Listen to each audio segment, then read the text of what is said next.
So like, let's just go through the basics. We see like the sun move throughout the day, right? So it's over our head at noon, then it sets, then it rises, head at noon, sets, right? Okay, they say it's because the earth is spinning, right? Okay, we're trying to figure out if that's true. Long story short, you've never felt the earth spinning. No one's ever seen the earth spinning. No one's ever measured the earth spinning. We do everything as if the earth is not spinning.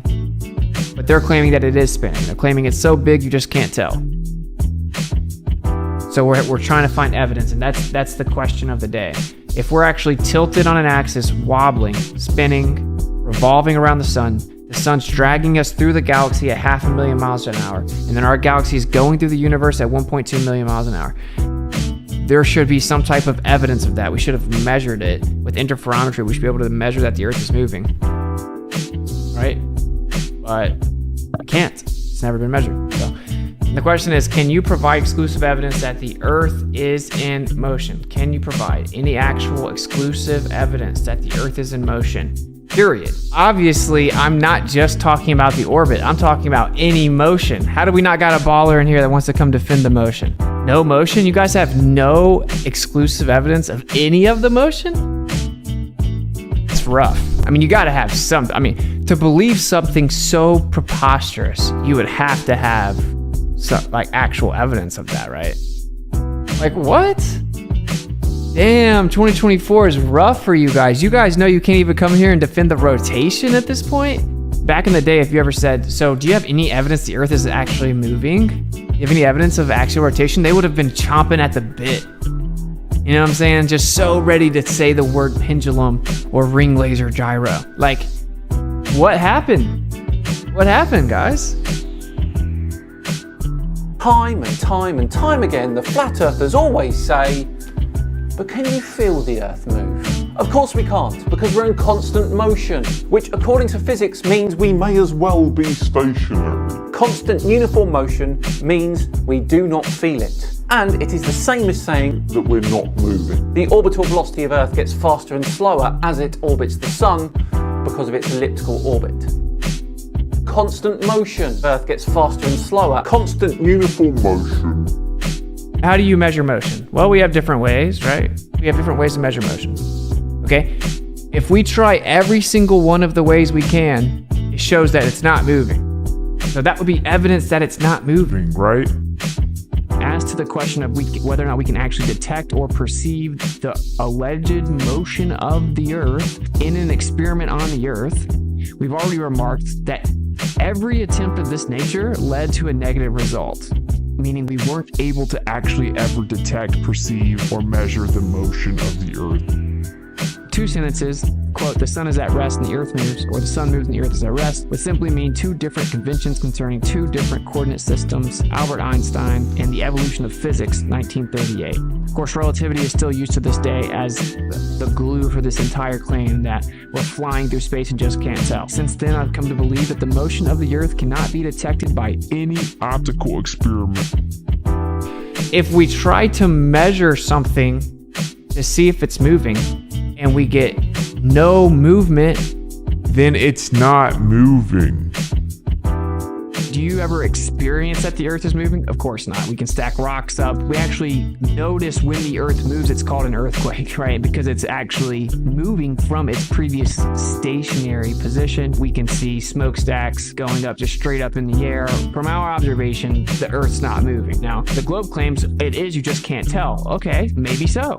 But you have to verify that, you have to give us some type of evidence to truly substantiate that, because the default position based on all empirical evidence, whether that be how we shoot missiles, how we fly planes, how we fly helicopters, how we do anything, we assume that the Earth is stationary, and how we even look at anything in quote unquote space is we assume the Earth's in the center and stationary. So if you're going to claim that's actually just an illusion, you have to of course substantiate that. So let's see if this claim of motion of this globe Earth model was actually verified, right? I mean, that's basic logic. Still can't tell, can't measure, can't detect it. No experiment ever, optical, terrestrial, or physical in any way, has ever actually proven, detected, measured, or even caused us to perceive this alleged motion. That means that if you believe in this belief system, you must acknowledge you cannot actually verify your belief system. That is a blind belief, right? Instead of being like, yeah, that's right, we haven't ever done that, they have to avoid it so that they can turn around in another instance and claim that all those very things in fact have happened. And that means that you're bad faith, you're intellectually dishonest, you're disingenuous, that you have to lie to represent your position. That's what it means objectively. That you have to use bad faith tactics to try to represent your position.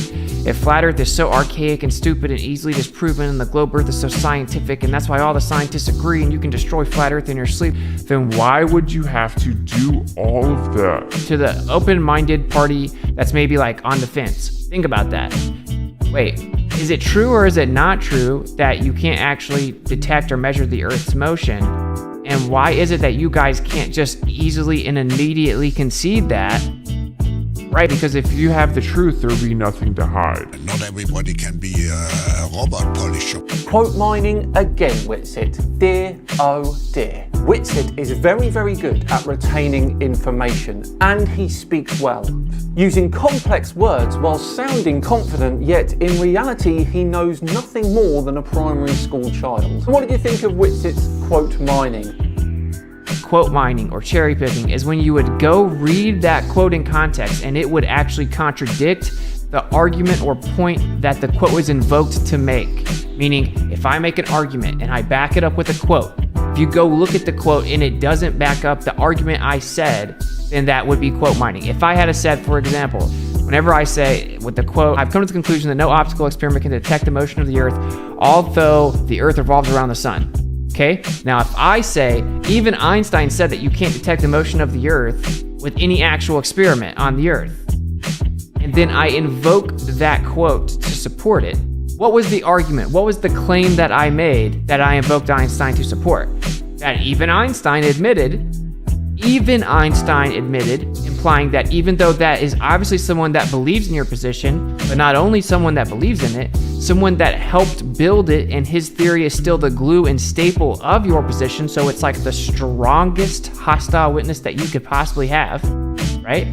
Even he admits that although he believes it and created entire theories to keep it alive, you can't actually verify it with any type of experiment to detect the motion of the Earth. It's Not possible. That's the point. So when you go read it and it says, haha, stupid flurf, it says that although the Earth moves around the sun, you're so stupid. No, that would make you ignorant, because that is irrelevant and doesn't in any way combat the point being made that the quote was invoked to support. He acts like we don't understand it, but it's really just about we don't want to violate logic. Like, that's actually what it comes down to. Don't you guys think it's super telling that they have to stick with to address the like damning nature of the point, they have to like just get rid of it and not acknowledge it at all by claiming it's like quote mining or whatever. They don't actually address the point. Well, because relativity is kind of just based off of gaslighting and thought experiments, the only way to really defend it is to be fallacious and gaslight. Because when you look at the history of it, you look at the experiments that are, that directly contradict it. The only way to interpret those experiments is to just defy logic, enter paradoxes, and leave the lab frame, dude. Just give up that lab frame for free. What? Of course we have evidence. What do you mean by exclusive? I mean, what else is it? Like a flat Earth, Of course it's exclusive. The evidence that the Earth is moving, and there's tons of evidence that the Earth. We can use a ring laser gyroscope on the Earth, and we can actually detect that the Earth is moving 15 degrees per hour. Thanks, Bob. So there you go. Have you not ever seen Behind the Curve, bro? So we know that Bob measured 15 degrees per hour. I mean, there's a whole Netflix. Which measurement was that? Because with All the of documentary, right? Like, I would never go to court and bring as my evidence a documentary series that appeals to emotions. I would go to court and I would bring a specific measurement and I would show how that measurement was taken, and then I would show how that measurement directly correlates to the line of logic that I'm trying to draw. So can you do that? Can you show me a specific measurement that was made that showed the 15 degrees per hour with the ring laser gyro? And then still we have to talk about the orthogonal issue that we have with the north-south versus east-west thing. Okay, you're just saying a bunch of big words to try to sound smart and you're scattergunning, okay? So you've obviously been listening to Wits It Gets It. You just think that you can just say words, a bunch of word salad, and then somehow you're gonna woo the audience. We've all seen the Netflix series. Everyone knows that the Earth spins 15 degrees per hour. Thanks, Bob. We already measured it. Okay. Yes, Baller Allen. Please go, Baller Allen.